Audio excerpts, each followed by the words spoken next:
Have you ever felt someone pull you close just to suddenly push you away, leaving you stuck in a cycle of confusion, overthinking, and emotional exhaustion, wondering what you did wrong when nothing actually changed?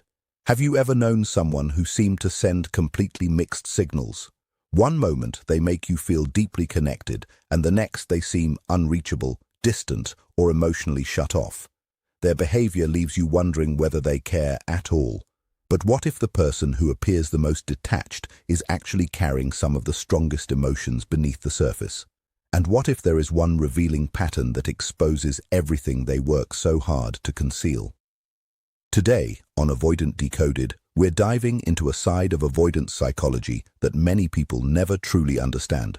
Once you recognize this pattern, you'll begin to see their behavior through an entirely different lens. One of the greatest misconceptions about avoidant individuals is the belief that emotional distance means emotional emptiness. People often assume that if someone genuinely cares, they should be able to show it openly and consistently. They believe affection should be obvious, communication should be steady, and emotions should be easy to express. But avoidant individuals rarely operate that way. The issue is not that they lack feelings. In many cases, they experience emotions very intensely. The challenge is that those emotions can become overwhelming. What others experience as connection, they may experience as pressure.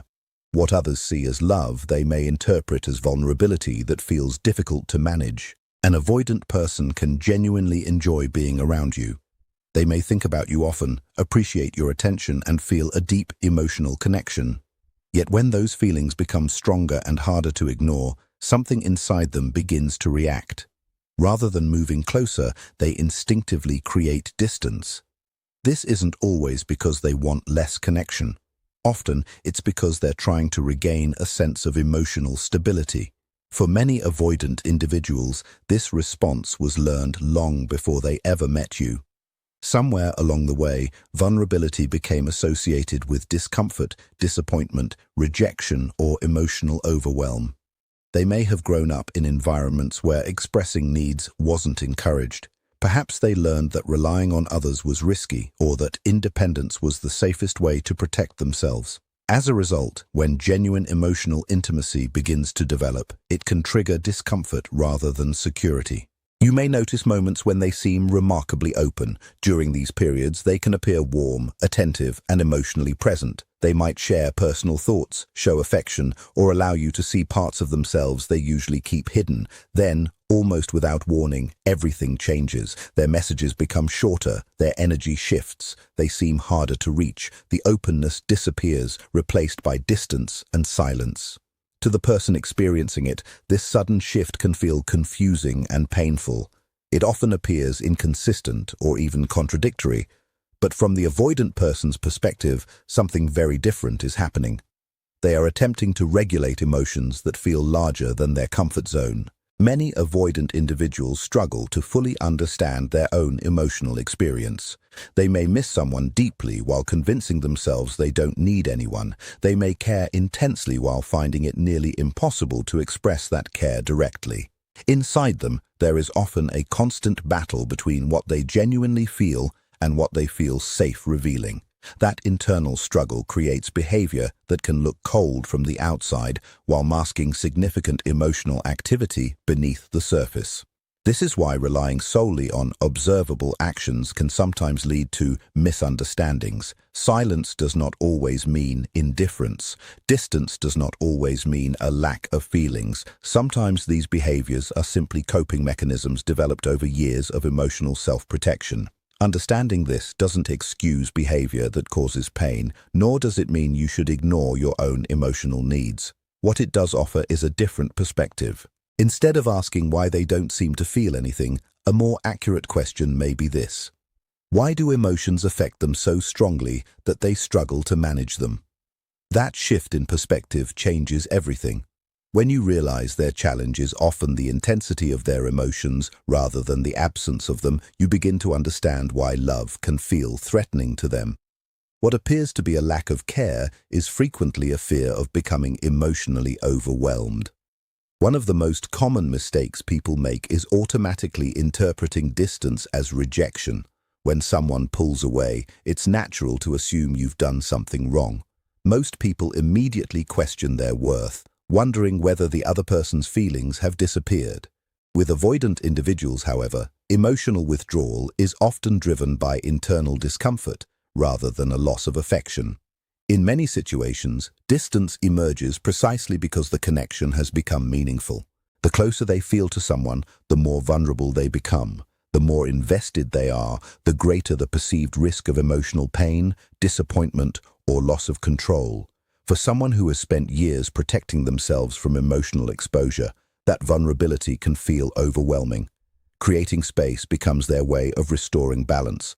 That space allows them to think clearly, reduce emotional intensity, and regain a sense of control over feelings that seem difficult to contain. From your perspective, it may look like they're moving away from you. From their perspective, they're attempting to steady themselves. This explains why their behavior can seem so unpredictable. One day, they're engaged, attentive, and emotionally available. The next day, they become quiet, distant, or completely absent. It can feel as though a switch has suddenly been flipped. In reality, what you're often witnessing is a protective mechanism activating automatically. It isn't usually a calculated decision. It's a deeply ingrained response to emotional intensity. Internally, the message sounds something like this. This feels too vulnerable, too close, too overwhelming. What makes these situations even more confusing is that avoidant individuals rarely explain what's happening in real time. They typically don't say, "I'm feeling overwhelmed and need some space to process my emotions." Instead, they simply create distance. That silence leaves the other person trying to interpret the situation alone, often filling in the blanks with fears and worst-case assumptions. The reality is that their need for space is not always a reflection of your value, attractiveness, or importance. More often, it reflects their current ability to handle emotional closeness. When someone pursues them intensely during these moments, seeking answers, reassurance, or immediate connection, the avoidant person may feel even more pressure, and pressure is exactly what they're trying to escape. As a result, they often retreat further. This creates a frustrating cycle where one person seeks closeness while the other seeks space. Both individuals end up feeling misunderstood, even though neither is intentionally trying to hurt the other. Recognizing this pattern doesn't mean accepting behavior that consistently damages your well-being. It doesn't mean sacrificing your needs in order to accommodate theirs. What it does mean is understanding the true source of the behavior. Often, their distance is not about rejecting you. It's about protecting themselves from emotions they haven't yet learned to navigate effectively. When you begin viewing distance as self-protection rather than automatic rejection, your entire perspective changes. You stop assuming every withdrawal is a reflection of your worth. You begin recognizing the pattern for what it really is, and that awareness gives you something incredibly valuable: clarity. With clarity comes the ability to respond thoughtfully instead of react emotionally. Because understanding the reason behind someone's behavior doesn't just help you understand them, it helps you safeguard your own peace, maintain your self-respect, and make healthier decisions about how you move forward. Few experiences are as emotionally confusing as connecting with someone who seems deeply invested one moment and completely absent the next. They draw close enough to make you feel important, understood, and valued, only to suddenly retreat without explanation. The shift can leave you questioning everything. You replay conversations, analyze interactions, and search for the exact moment when things changed. You wonder if you made a mistake or if the connection meant as much to them as it did to you. But when it comes to avoidant behavior, this pattern is rarely as simple as it appears. What often looks like inconsistency from the outside is actually the result of an internal struggle taking place beneath the surface.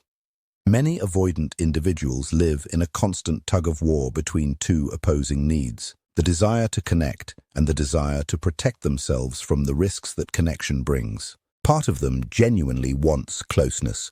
They enjoy your company, appreciate your attention, and often feel safe and comfortable in your presence.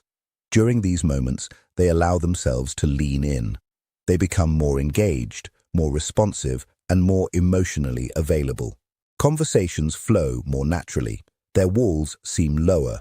They may even begin imagining a future connection that feels deeper and more meaningful. And that's what makes those moments so powerful. They're not pretending. The warmth you experience is usually genuine. The interest is real. The connection is real.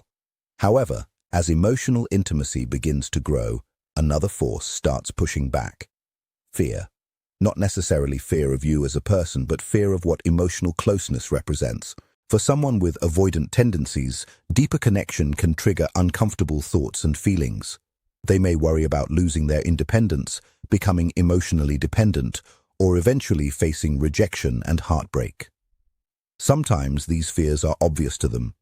Other times they're operating entirely beneath their awareness. Instead of recognizing those fears directly, they simply experience an internal sense of discomfort. They feel restless, conflicted, overwhelmed, and because they don't always know how to process those emotions, their instinctive response is to create distance. This is often the point where the withdrawal begins. Sometimes it happens gradually. Their messages become less frequent. Their enthusiasm fades. They seem less available than before. Other times the shift feels abrupt, as though they disappeared overnight.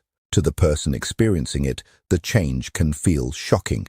It's as if the version of them you were connecting with suddenly vanished, but internally they're wrestling with a difficult contradiction. They want the connection, yet they fear the vulnerability that comes with wanting it. They care, but caring feels risky. They want closeness, but closeness feels threatening.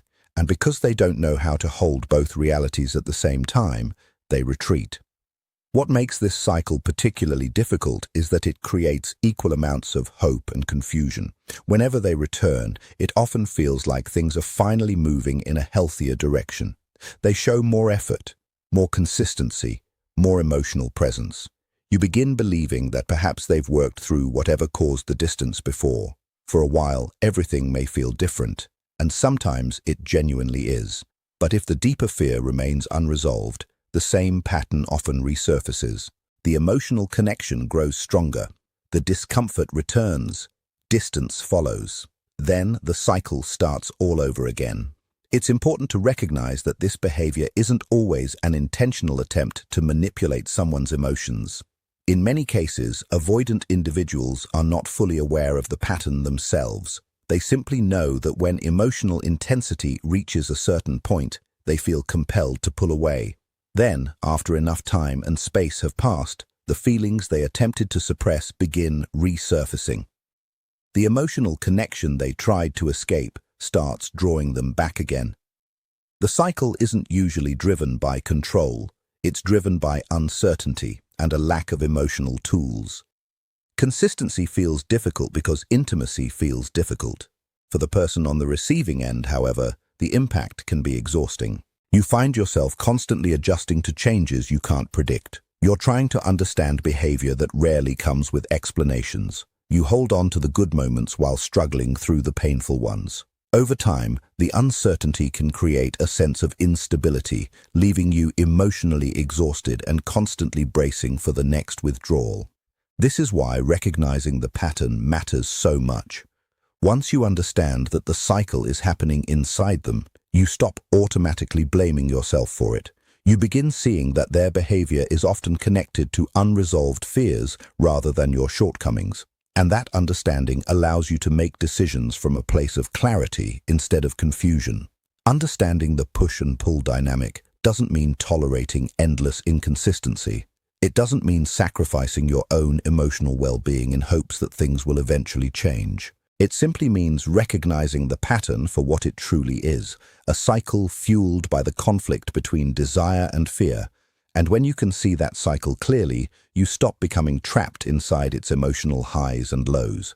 You begin asking a more important question, not whether they'll come back, but whether the connection offers the consistency, security, and emotional availability you deserve. Another challenge that often comes with avoidant behavior is the silence surrounding their feelings. Many people wait for direct confirmation. They want to hear the words, they want clarity, they want reassurance that the connection matters. Yet those conversations can be incredibly difficult for an avoidant person. It's not always because they lack emotion, it's because expressing emotion openly can feel intensely uncomfortable. To them, speaking vulnerable feelings out loud can feel like surrendering control. And for someone who has spent years relying on emotional self-protection, that loss of control can feel deeply unsettling. Rather than processing emotions through conversation, they often process them privately. They think, analyze, rationalize, and sometimes minimize what they're feeling. Even when emotions are strong, there is often an internal barrier preventing those feelings from being shared openly. They may want to say something meaningful, but hesitate at the last moment, not because they don't care, because saying it makes it real. And once it's real, it becomes harder to retreat from if things go wrong. As a result, their feelings frequently emerge through actions rather than words. You may notice them reaching out after long periods of silence without offering an explanation. They might remember small details about your life that you assumed they'd forgotten. They may show care through practical support, acts of service, or subtle gestures rather than emotional conversations. These actions may seem insignificant on the surface, but for many avoidant individuals, they represent one of the safest ways to express affection without exposing themselves completely. The difficulty is that these indirect expressions are often easy to miss. If you're looking for direct communication, their silence may feel like indifference. If you're waiting for emotional reassurance, their lack of words may seem like a lack of feeling. Over time, this gap between what you need and what they're able to provide can become a source of frustration and emotional disconnection. You begin questioning your place in their life. You wonder whether you truly matter, all while they may be feeling far more than they're capable of expressing. Adding to the complexity is the fact that many avoidant individuals struggle to fully understand their own emotions. Sometimes they genuinely don't know how they feel. They can feel attached and uneasy simultaneously. They can miss someone while convincing themselves they're perfectly fine alone. They can want connection while fearing it at the exact same time. This internal contradiction makes communication even more difficult because they often hesitate to make statements they aren't completely certain they can maintain. And when they finally do express something vulnerable, it often comes out cautiously. They may soften the message, downplay its importance, or quickly change the subject afterward. It's their way of testing emotional waters without diving in completely. That's why even small emotional admissions from them can carry more significance than they appear to. They're stepping beyond their comfort zone simply by saying them. Understanding this doesn't mean accepting poor communication forever. Healthy relationships still require honesty, clarity, and emotional expression, but it does remind you of something important. Silence is not always evidence of a lack of feeling. Sometimes it's evidence of fear, uncertainty, and the struggle of someone who wants connection but doesn't yet know how to feel safe within it. The moment you learn to distinguish between someone who feels nothing and someone who struggles to express what they feel, something inside you becomes clearer. You stop reacting from confusion and start responding from awareness. Instead of only focusing on what is missing in their words, you begin noticing the quieter signals they do show. At the same time, you also recognize your own limits, because understanding someone should never come at the cost of ignoring your own needs. Within this complexity, one pattern often stands out. Not in their words, which are filtered and controlled, and not in their consistency, which is unreliable. The clearest sign is simpler. They come back. No matter how far they withdraw, they eventually reappear. A message, a reaction, a casual check-in, as if nothing ever fully ended. And each return creates the same confusion. Why does someone who disappears never stay gone? This is where emotional emptiness and emotional conflict differ. When someone feels nothing, there is no return. But in avoidant patterns, attachment still exists beneath the surface. They may suppress it, distract themselves, or create distance to feel safe, but the bond doesn't fully disappear. It lingers, building in waves until it pulls them back again. What you are seeing is not emotional clarity, it is emotional conflict. Every return signals that their desire for connection has resurfaced, but the fear that pushed them away is still there. So the cycle repeats: closeness, discomfort, distance, return. For a moment, things feel hopeful again, but without deeper change, the pattern continues. This is why coming back is often mistaken for progress. It is not necessarily growth. It can simply be emotional fluctuation. Someone can feel deeply and still not sustain closeness. They can return without resolving what caused the distance. And that is where confusion turns into exhaustion. To understand this, you begin asking better questions. Is their behavior becoming more consistent, more open, more responsible, or is it the same cycle repeating with different timing? Because presence alone is not proof of change, and return alone is not proof of readiness. When you stop chasing certainty from inconsistency, your focus shifts back to yourself. Chasing often comes from anxiety, texting more, explaining more, trying to hold the connection together. But to someone with avoidant tendencies, that urgency can feel like pressure, which triggers more withdrawal. So the cycle reinforces itself. One pursues, the other retreats. The shift happens when you stop reacting instantly and start observing calmly. Not to control them, but to stabilize yourself. You stop trying to decode every action and start evaluating patterns over time. This is not emotional detachment, it is emotional grounding. Understanding someone should not mean abandoning yourself. Your needs for consistency, clarity, and emotional presence are valid, but they cannot be fulfilled through constant adjustment on your part. Real change requires their awareness and effort, not your overextension. When you stop chasing, space returns, not just between you and them, but within you. Space to think clearly, feel steadily, and see patterns without urgency. And in that space, clarity replaces confusion. You stop responding to temporary closeness or distance and start making decisions based on consistency. In the end, awareness gives understanding, but self-respect gives direction. And the real turning point is not when you finally figure them out. It's when you stop losing yourself trying to. In the end, the real lesson is not about trying to decode every shift in someone else's behavior, but about finally seeing the pattern for what it truly is. A cycle of closeness and distance that reflects internal fear, not external certainty. A rhythm driven by emotional conflict, not emotional clarity. When you understand this, you stop personalizing every disappearance. You stop assuming that their distance defines your worth or that their return guarantees stability. You begin to see that consistency is not something you can negotiate, chase, or slowly earn from someone who has not yet learned how to offer it. And more importantly, you start turning your attention back to yourself, because clarity about them should never come at the cost of confusion within you. There comes a point where understanding is no longer about explaining their behavior, but about protecting your own emotional balance.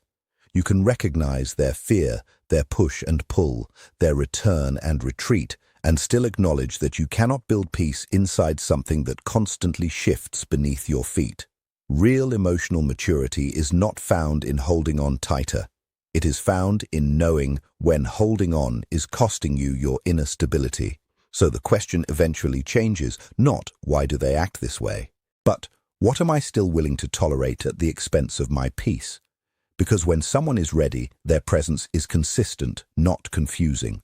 Their communication is steady, not uncertain. Their love does not leave you guessing where you stand. And if it does, then the lesson is not to try harder to understand the inconsistency, but to understand what consistency feels like and choose not to live without it. In the end, you don't find clarity by fixing them. You find clarity by no longer abandoning yourself while waiting for them to change.